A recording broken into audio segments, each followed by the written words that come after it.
Olá, irmãos. Continuamos o nosso ministério através desses dispositivos virtuais. Ainda temos irmãos que não estão desfrutando deste ministério. Assim, eu quero pedir a você que tem este recurso, que procure de alguma forma transmitir para os demais irmãos os conteúdos do nosso canal.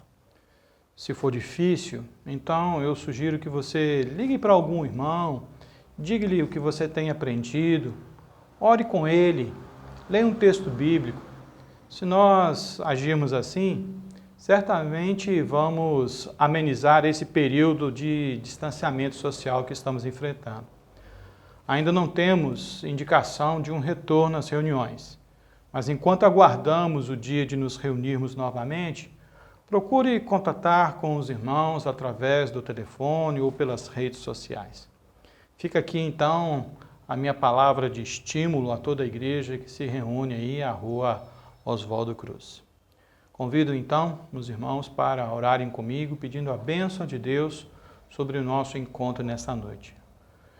Amado Senhor, nós pedimos a Tua graça conosco, que ela venha de encontro às nossas necessidades, que a Tua palavra fale aos nossos corações, nos encoraje, nos transforme, nos faça perceber que estamos debaixo da Tua graça, debaixo do Teu plano soberano.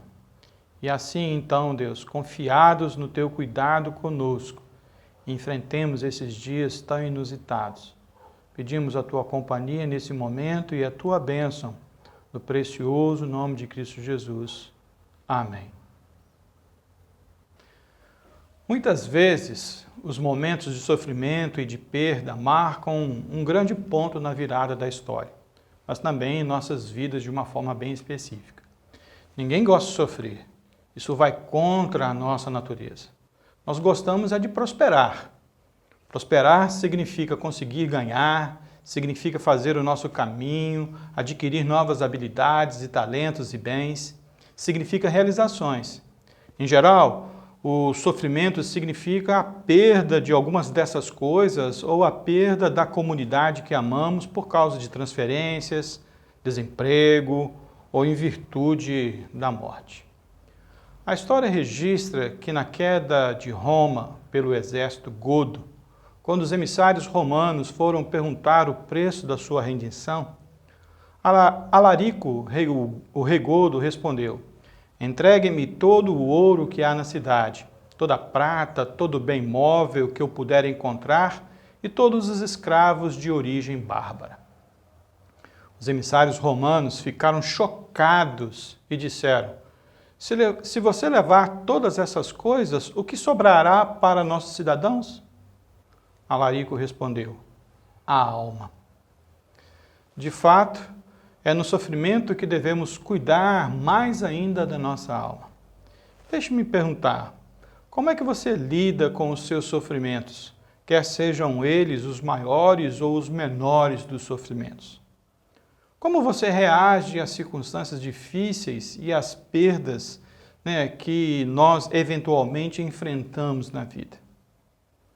Nós encontramos um livro bíblico que registra precisamente a resposta a essas questões. Hoje, nós observaremos de uma forma panorâmica o livro de Lamentações. Você poderá lê-lo depois, mas se você quiser participar, abra então a sua Bíblia aí e acompanhe os textos que serão lidos durante o estudo. No ano 588, 587 a.C., o exército babilônico cercou Jerusalém por 1 ano e meio, quando então os babilônicos, por fim, entraram na cidade. Eles então destruíram o templo, palácios, muros e a própria cidade de Jerusalém. E naturalmente o povo de Jerusalém lamentou o seu sofrimento e os sobreviventes lutaram para lidar com essa realidade. O livro de Lamentações, que foi escrito para responder a este evento, apresenta 5 poemas de lamento, um por capítulo. O livro chama-se Lamentações porque expressa justamente o lamento do povo pela captura de Jerusalém e pela destruição da cidade. Os capítulos 1, 2 e 4 são apresentadas em forma de acróstico num canto fúnebre. O capítulo 5 não é um acróstico. O capítulo 3 é um acróstico triplo, como uma forma de enfatizar que é o meio do livro e que traz sua mensagem importante. Várias traduções antigas da Bíblia hebraica, como a Septuaginta em grego e a Vulgata em latim, referem-se ao livro como escrito pelo profeta Jeremias. Quando Jerusalém caiu nas mãos dos babilônicos, os judeus perderam não apenas a cidade, mas a capital deles. E perder Jerusalém significava perder tudo o que representava externamente a nação de Israel, ou seja, a linhagem do governo de Davi, os sacerdotes, os sacrifícios, o templo e também perder toda a terra prometida. Nós não conseguimos nem sequer começar a imaginar como essa perda foi devastadora, pois perder aquele espaço significava perder a promessa de Deus. E perder a promessa de Deus representava perder o relacionamento especial que tinham com o Senhor. E isto seria a cereja do bolo da destruição e do sofrimento. O livro foi escrito para ajudar o povo de Deus e até mesmo o profeta Jeremias a enfrentar a perda e a tentação de se desesperar ao lembrar-lhes a presença e o governo de Deus no meio daquela situação. Lamentações, como Jó, é uma teodiceia, ou seja, ajuda as pessoas a verem a bondade e o poder de Deus em meio ao sofrimento. O sofrimento é um momento importante na vida de qualquer pessoa, e de uma maneira ou outra você pode testificar essa verdade. O sofrimento, ele age como uma verificação de nossas esperanças, ele as refina e talvez as mude. O sofrimento também nos fortalece ou nos torna mais maleáveis nas mãos de Deus. Talvez por isso um dos textos mais significativos de Lamentações seja no capítulo 3. A minha alma continuamente os recorda e se abate dentro de mim. Quero trazer à memória o que pode me dar esperança. As misericórdias do Senhor são a causa de não sermos consumidos, porque as suas misericórdias não têm fim, renovam-se cada manhã. Grande é a tua fidelidade. Capítulo 3, versículos de 20 a 23. Deus, por intermédio de Lamentações, leva seu povo a fazer mais que apenas prantear e lamentar. Ele leva-os a considerar as suas posturas de vida, que serão apresentadas a seguir, as quais também nós aprenderemos. A primeira postura a ser tomada diante do sofrimento no livro de Lamentações declara que quando o sofrimento chegar, avalie sua condição espiritual. Quando se lê o primeiro capítulo de Lamentações, é possível perceber que a situação do povo era desesperadora. Veja aí, no primeiro capítulo, como está deserta a cidade antes tão cheia de gente, como parece como uma viúva, a que antes era graciosa entre as nações, a que era princesa das províncias, agora tornou-se escrava. Capítulo 1, versículo 1. À medida que continuamos a leitura, vemos a aflição e o exílio, o pranto, o abandono das práticas religiosas, a cidade desolada, seus príncipes fogem de seus perseguidores. Jerusalém ficou chocada com a sua queda. Seus tesouros foram pilhados, seu templo violado, seu povo geme por alimento e vende tudo que sobrou em troca de pão. Seu exército foi derrotado, o futuro de seu povo está agora nas mãos dos inimigos. Jeremias então descreve: todo o esplendor fugiu da cidade de Sião. Versículo 6. O que o povo de Deus deveria fazer em vista dessa terrível circunstância? Eles foram chamados a avaliar sua condição espiritual, que diante do Senhor era clara. Jerusalém cometeu graves pecados, por isso tornou-se impura. Todos os que a honravam agora a desprezam, porque viram a sua nudez. Ela mesma geme e se desvia deles. Sua impureza prende-se às suas saias. Ela não espera que chegue o seu fim. Sua queda foi surpreendente. ninguém veio consolá-la. Capítulo 1, versículos 8 e 9b. A primeira metade do capítulo descreve o sofrimento de Israel e as causas desse sofrimento, e a segunda metade do capítulo 1 mostra Jerusalém personificada como uma mulher que fala. Ela confessa então os seus pecados e a sua rebeldia. Ela diz: o Senhor é justo, mas eu me rebelei contra a sua ordem. Veja, Senhor, como estou angustiada. Estou atormentada no íntimo e no meu coração me perturbo, pois tenho sido rebelde. Versículos 18 e o versículo 20. Todos que permanecem em Jerusalém, pelo menos os representados pelo poeta aqui, respondem a essas circunstâncias terríveis confessando seus pecados. O momento do sofrimento é uma oportunidade para a avaliação da nossa condição espiritual. Este é o exemplo daquele que tem sido o símbolo do homem que passa pela dor, Jó. Jó fez exatamente isso em seu momento de dor. Ele avaliou a sua condição espiritual. Ele disse: ensine-me e eu me calarei, mostre-me onde errei. Mas agora tenham a bondade de olhar para mim. Será que eu mentiria na frente de vocês?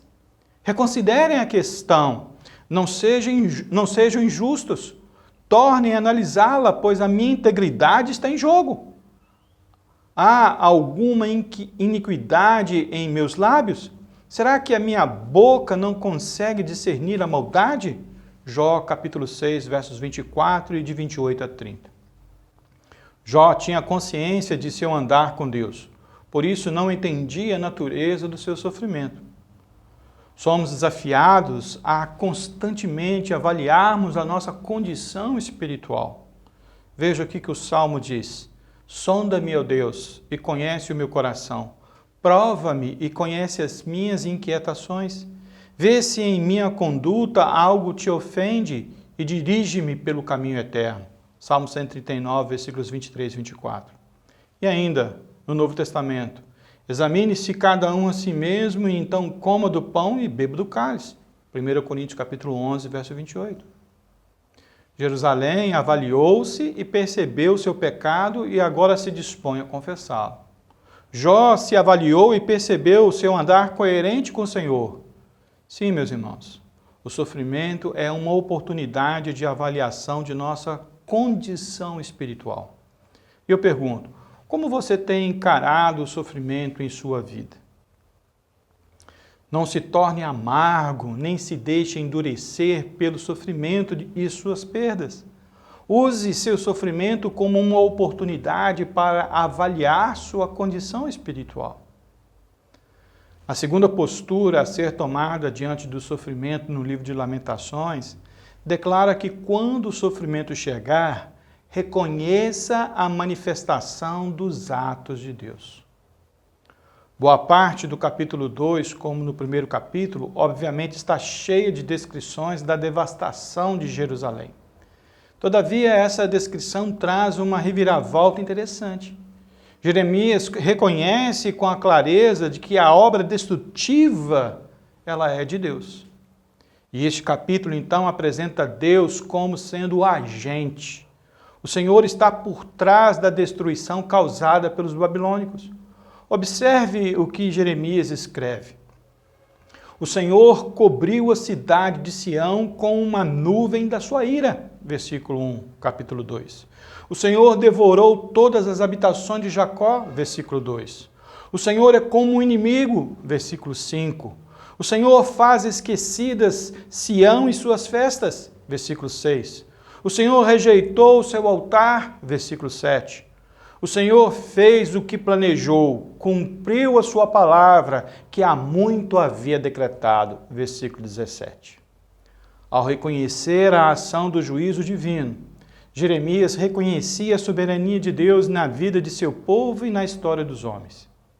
Talvez o povo, nesse momento, pudesse lançar a culpa de todo esse sofrimento sobre os seus governantes que se afastaram dos caminhos do Senhor, ou sobre os sacerdotes que se esqueceram da palavra do Senhor, ou sobre o exército que não enfrentou com fé o inimigo, ou sobre os engenheiros que construíram os muros de Jerusalém, que confiaram em seus cálculos e capacidades, mas que agora estavam ruídos?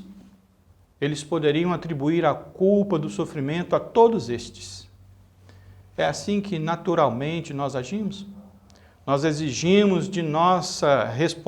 nos eximimos de nossa responsabilidade e deixamos de perceber que em toda situação de sofrimento está sob o controle soberano do Senhor? É fácil para nós ignorar o governo de Deus e culpar prontamente os outros pelo que acontece de errado. Irmãos, o sofrimento é pedagógico, ele traz um ensino.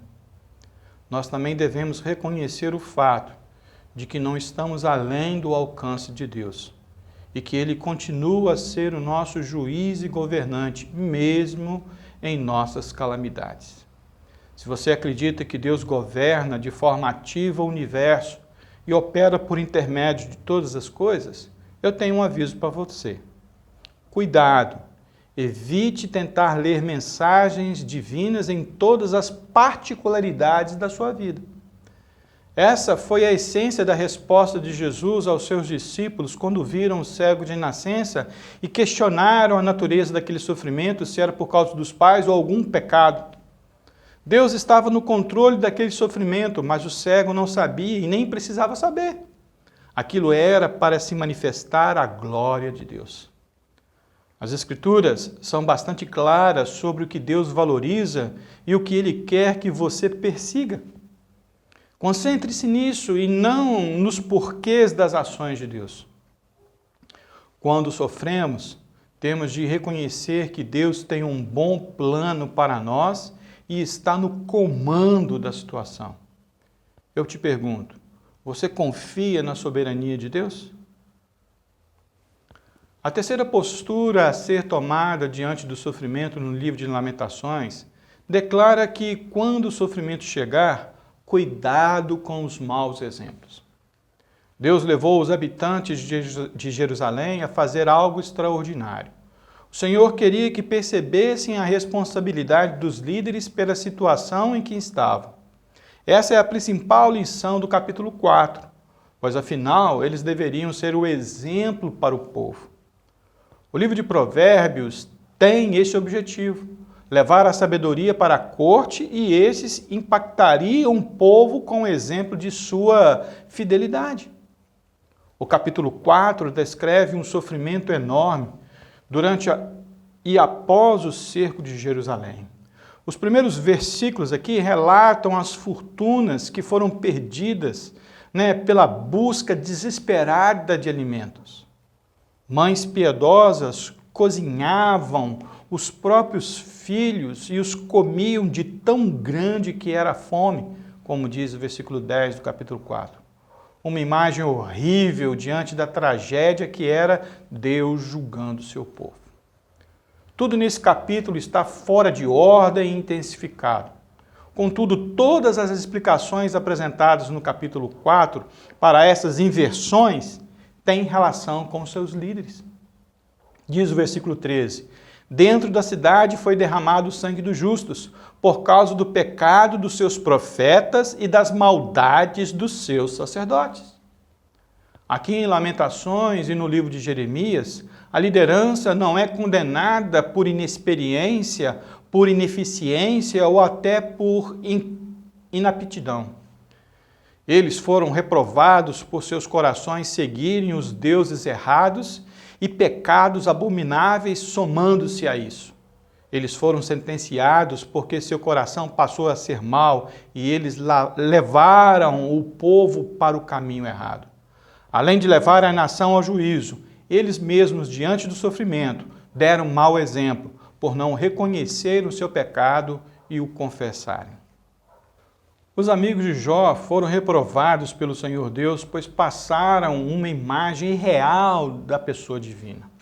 Diz assim o texto bíblico: depois que o Senhor disse essas palavras a Jó, disse também a Elifaz de Temã: estou indignado com você e com seus dois amigos, pois vocês não falaram o que é certo a meu respeito, como fez meu servo Jó. Jó 42, versículo 7. Cuidado, irmãos. pois podemos servir de mau exemplo diante da dor e do sofrimento. A penúltima postura a ser tomada diante do sofrimento no livro de Lamentações declara que quando o sofrimento chegar, ore pelo futuro. O capítulo 5 continua a descrever o povo em meio à sua situação desesperadora. A terra deles foi ocupada por estrangeiros. As necessidades mais básicas da vida foram tiradas deles e só podem ser conseguidas a um alto preço. As mulheres foram violentadas, os homens foram mortos, todos passaram fome, os líderes foram ignorados, os menos favorecidos morreram enforcados. Desapareceram totalmente aí a cultura, a vida cívica e o governo da cidade. Entretanto, o capítulo 5 é uma oração em que o profeta guia o povo. Ele inicia o capítulo com essas palavras: lembra-te, Senhor, do que tem acontecido conosco. Olha e vê a nossa desgraça. Versículo 1. A seguir, ele ora principalmente por restauração e renovação. E a sua súplica termina com estas palavras: restaura-nos para ti, Senhor, para que voltemos. Renova os nossos dias como os de antigamente, a não ser que já nos tenhas rejeitado completamente e tua ira contra nós não tenha limite. Versículos 21 e 22. Portanto, o que você deve fazer quando sofre? Quando vivenciam uma grande mudança ou perda? A resposta é: ore. Este é o ensino de Lamentações no fim de seu poema. Entretanto, não é o fim do panorama de Lamentações, pois deixei para o fim a principal mensagem que ele traz. Quando o sofrimento chegar, espere em Deus. Este é o tema do capítulo 3. Mas como o povo de Israel poderia esperar em Deus, que Deus ouvisse as suas orações se estavam sendo punidos por seus pecados? É possível viver isso no capítulo 3. Mas por que deixar o meio do livro para o fim desse panorama? Simplesmente porque a poesia hebraica alcança o seu auge no meio e não no fim de um texto. Assim, o capítulo 3 ele é o centro da mensagem de Lamentações. Diante do sofrimento indescritível em Lamentações, o povo então é chamado a esperar em Deus. Veja o que Jeremias diz: quero trazer à memória o que pode me dar esperança. As misericórdias do Senhor são a causa de não sermos consumidos, porque as suas misericórdias não têm fim, renovam-se cada manhã. Grande é a tua fidelidade. A minha porção é o Senhor, diz a minha alma, portanto esperarei nele. Capítulo 3, versículos 21 a 24. Nessa passagem, nós encontramos a esperança que eles tinham e a certeza se baseava no caráter de Deus, versículos 21 a 33. A justificação dos atos de Deus, versículos 34 a 39. E o chamado à confissão e ao arrependimento, versículos 40 a 42. De forma digna de nota, o poeta disse essas palavras enquanto ainda lamentava. Ele sabia que o Senhor é um Deus bom, as misericórdias de Deus são inúmeras. O caráter justo e reto de Deus está por trás de tudo o que acontece com você e comigo.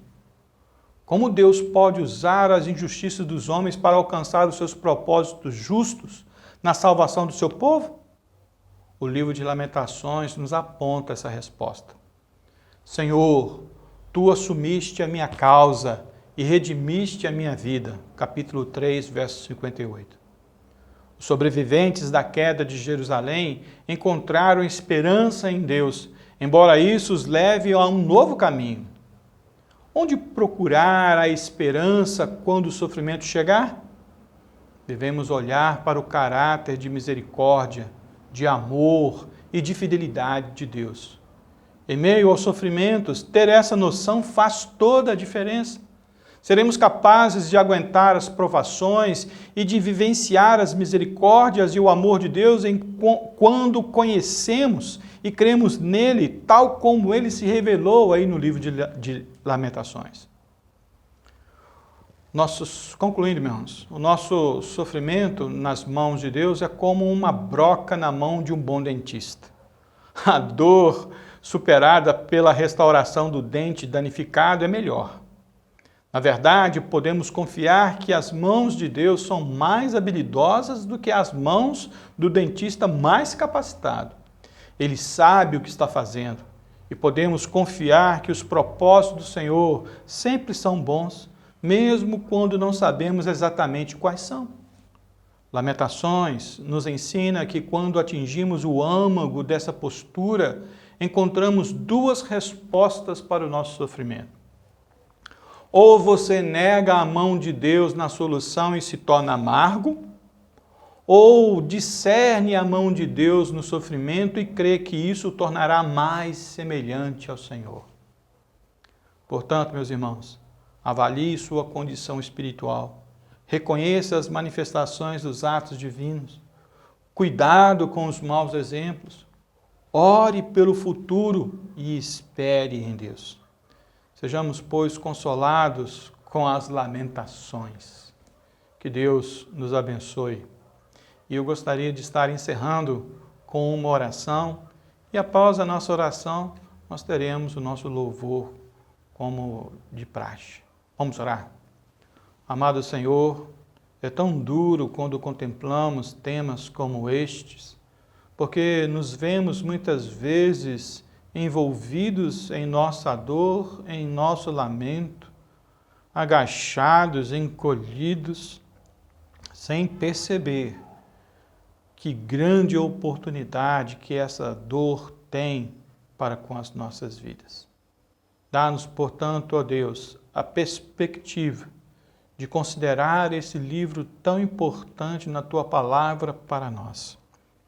E saber, ó Deus, que o Senhor está no comando e no controle de tudo. E que nesses dias difíceis é a oportunidade de avaliar como nós temos vivido na Tua presença. E se for necessário, ó Deus, arrependermos dos nossos atos indevidos, mudar a nossa atitude, orar, buscá-lo, confiar no Senhor e, acima de tudo, saber que o Senhor estará agindo em nossas vidas. Ó Pai, abençoa-nos nessa noite, que a Tua Palavra nos transforme, opere, e nos faça mais semelhantes ao Senhor para a Tua honra e glória. Nós oramos agradecidos no precioso nome de Cristo Jesus. Amém.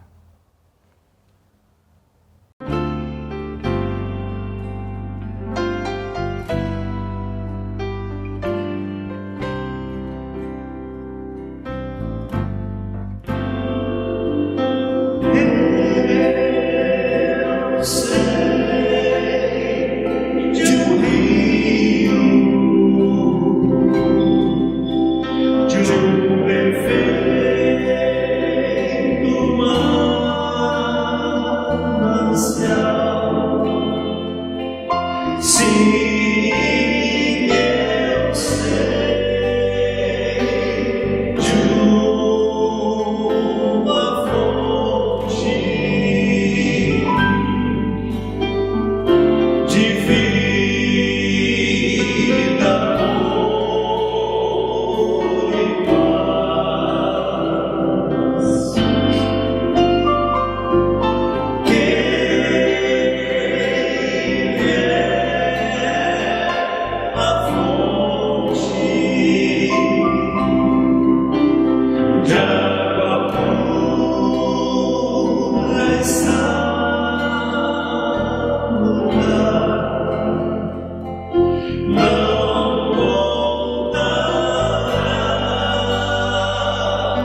Nas mãos e sabe o anseio do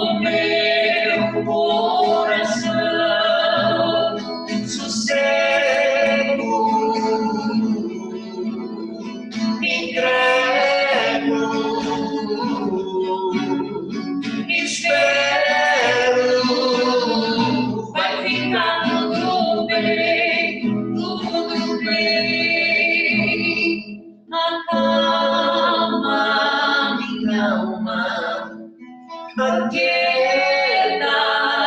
daí o Pai está cuidando de tudo pra ti. Descansa nos braços de quem te quer bem. O Pai não despreza clamor de ninguém. Sossega, entrega, espera, vai ficar tudo